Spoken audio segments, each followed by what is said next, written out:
warahmatullahi wabarakatuh.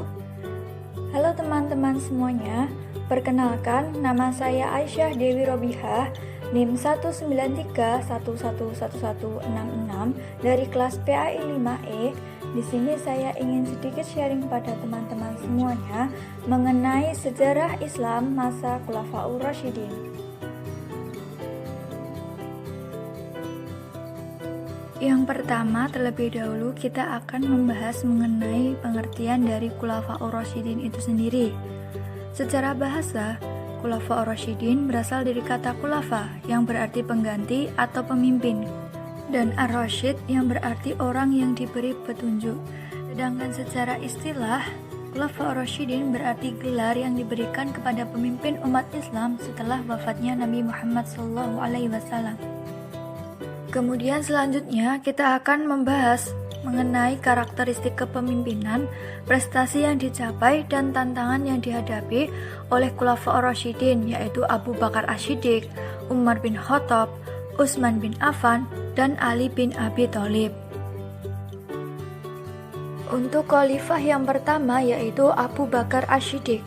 Karakteristik kepemimpinannya yaitu lemah lembut atau low profile, percaya diri atau self-confident, sangat tegas dalam hal-hal yang dipandang dapat membahayakan agama dan negara, serta sering bermusyawarah. Selanjutnya, mengenai prestasi yang pernah dicapai oleh Abu Bakar As-Siddiq, yaitu perbaikan sosial masyarakat, perluasan dan perkembangan wilayah, pengumpulan dan penulisan ayat Al-Quran, serta meningkatkan kesejahteraan umat. Untuk prestasi yang pertama yaitu perbaikan sosial yang dilakukan Abu Bakar, yaitu usaha dalam menciptakan stabilitas wilayah Islam dengan berhasilnya mengamankan tanah Arab dari para penyeleweng. Dalam hal ini meliputi orang-orang yang murtad, nabi-nabi palsu, dan orang-orang yang enggan membayar zakat. Kemudian yang kedua, perluasan dan perkembangan wilayah. Dalam hal ini, Abu Bakar melakukan perluasan wilayah keluar Jazirah Arab. Kemudian yang ketiga, pengumpulan dan penulisan ayat Al-Quran, di mana atas usulan dari sahabat Umar bin Khattab yang merasa khawatir kehilangan Al-Quran setelah para sahabat penghafal Al-Quran banyak yang gugur dalam peperangan. Selain itu juga, alasan yang lain yaitu ayat-ayat Al-Quran banyak berserakan. Kemudian yang keempat, meningkatkan kesejahteraan umat dengan membentuk lembaga Baitul Mal. Selain itu, didirikan juga lembaga peradilan. Selanjutnya, tantangan yang dihadapi oleh Abu Bakar As-Siddiq. Yang pertama yaitu memerangi orang murtad. Yang kedua, munculnya nabi palsu. Yang ketiga, orang yang enggan membayar zakat. Dan yang keempat, penaklukan Persia dan Syam. Untuk tantangan yang pertama yaitu memerangi orang murtad.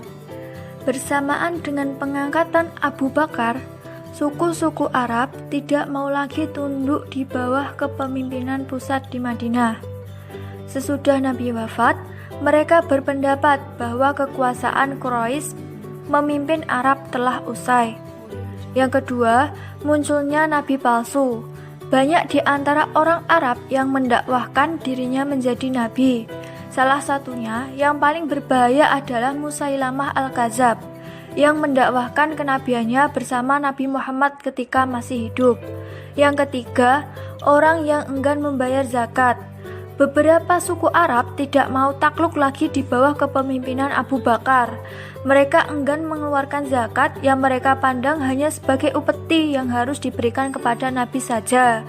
Kemudian yang keempat, penaklukan Persia dan Syam. Semasa pemerintahannya, Abu Bakar memperluas daerah dakwah Islamiyah, antara lain ke Irak, yang ketika itu termasuk wilayah jajahan kerajaan Persia, dan ke Syam yang di bawah jajahan Romawi. Kemudian khalifah yang kedua adalah Umar bin Khattab. Karakteristik kepemimpinannya yaitu pemberani, tegas, bertanggung jawab, mengutamakan kepentingan rakyat, menjunjung tinggi kebebasan, dan selalu mengutamakan musyawarah. Selanjutnya, prestasi yang pernah dicapai oleh Umar bin Khattab yaitu membagi wilayah Islam menjadi 8 provinsi, membentuk Dewan Hakim, membentuk lembaga Dewan Militer, mendirikan Baitul Mal, mengatur dan menertibkan pajak, dan menetapkan penanggalan berdasarkan kalender Hijriah. Untuk prestasi yang pertama yaitu membagi wilayah Islam menjadi 8 provinsi, di mana setiap provinsinya dipimpin oleh gubernur dan bertanggung jawab kepada khalifah. Kedelapan provinsi tersebut adalah Mekkah, Madinah, Jaziyah, Suriah, Basrah, Kufah, Mesir, dan Palestina. Yang kedua, membentuk Dewan Hakim untuk mendampingi gubernur guna mengadili berbagai perkara. Yang ketiga, membentuk Dewan Militer yang mengurusi keamanan negara dan Badan Permusyawaratan para Sahabat yang memberikan kesaksian dan pendapat terhadap permasalahan yang timbul demi kemajuan pemerintahan.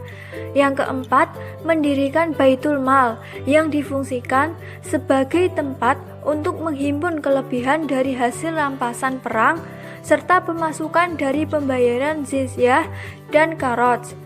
Dari dana yang terkumpul di Baitul Mal ini, Khalifah Umar mulai menerapkan sistem pemberian tunjangan kepada orang-orang Arab pedalaman yang selama ini menjadi tentara pasukan Islam. Kemudian yang kelima, mengatur dan menertibkan pajak. Di masa pemerintahan Khalifah Umar bin Khattab, Umar mulai mengatur dan menertibkan sistem pembayaran pajak, terutama kharaj. Yang keenam, menetapkan penanggalan berdasarkan kalender Hijriah.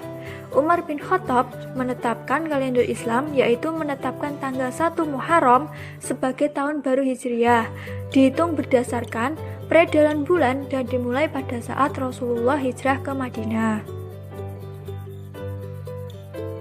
Selanjutnya, tantangan yang dihadapi oleh Umar bin Khattab yaitu yang pertama, ada tuduhan-tuduhan dari para orientalis yang benci dengan Islam.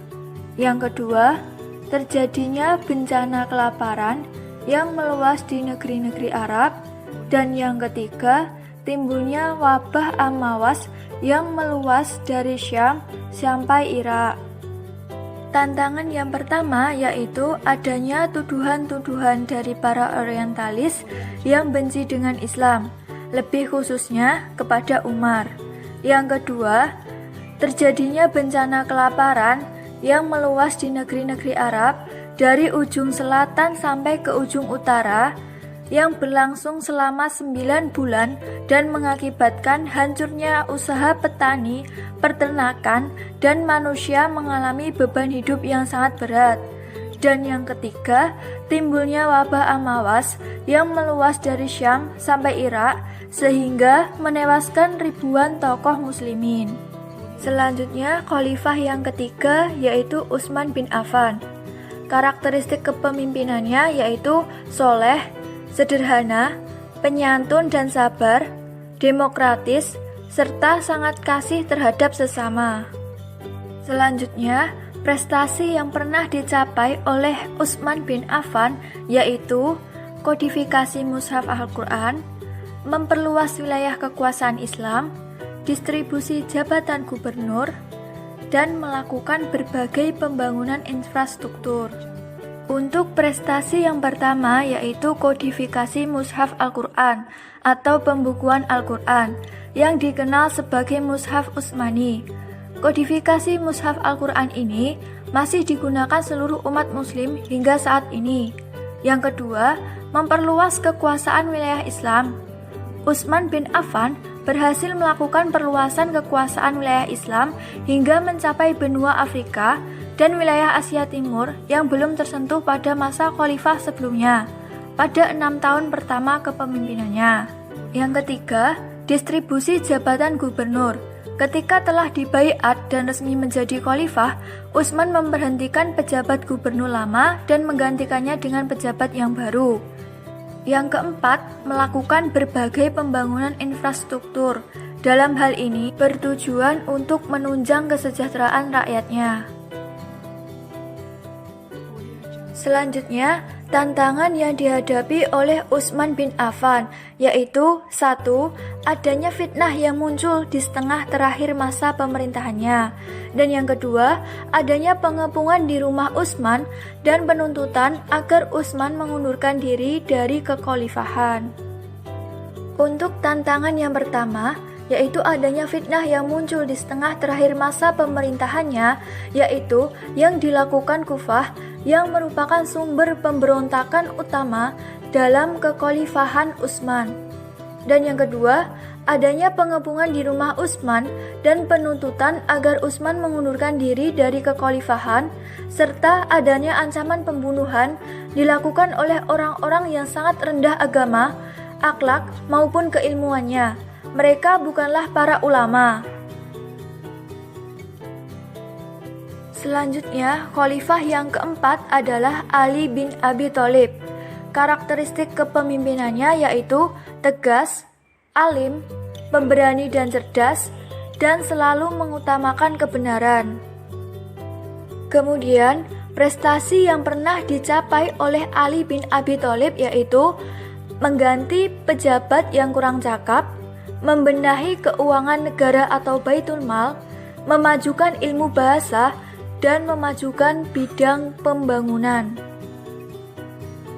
Untuk prestasi yang pertama yaitu mengganti pejabat yang kurang cakap, Khalifah Ali bin Abi Thalib menginginkan sebuah pemerintahan yang efektif dan efisien, sehingga kemudian mengganti pejabat-pejabat yang kurang cakap dalam bekerja.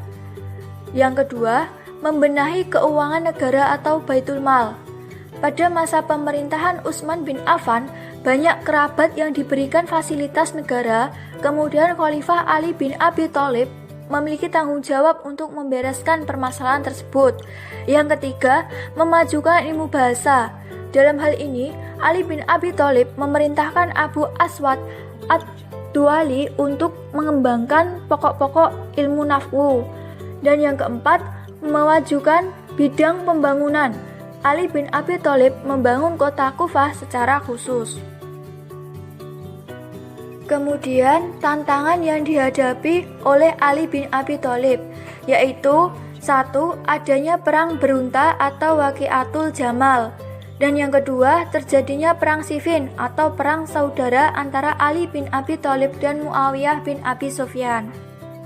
Untuk tantangan yang pertama yaitu adanya perang berunta atau Waqiatul Jamal. Disebut perang berunta karena panglimanya adalah Aisyah yang mengendarai unta. Ikut terjunnya Aisyah memerangi Ali sebagai khalifah dipandang sebagai hal yang luar biasa, sehingga orang menghubungkan perang ini dengan Aisyah dan untanya. Dan yang kedua, terjadinya perang Siffin atau perang saudara antara Ali bin Abi Thalib dan Muawiyah bin Abi Sufyan. Adanya perselisihan antara Ali dan Muawiyah berarti kembalinya perselisihan Bani Hashim dengan Bani Umayyah, seperti pada zaman Jahiliyah dahulu. Cukup sekian dari saya, kurang lebihnya mohon maaf. Wassalamualaikum warahmatullahi wabarakatuh.